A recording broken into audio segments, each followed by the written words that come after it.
Salam alaikum. Here's why your solar battery dies fast and how to make it last for years. Reason 1, wrong charging.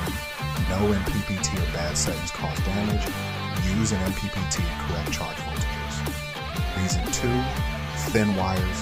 They heat up, waste power, and stress batteries. Go shorter runs and thicker gauge cables. Reason 3, dusty panels block sunlight. Your battery never fails. Clean panels twice a week for peak charge.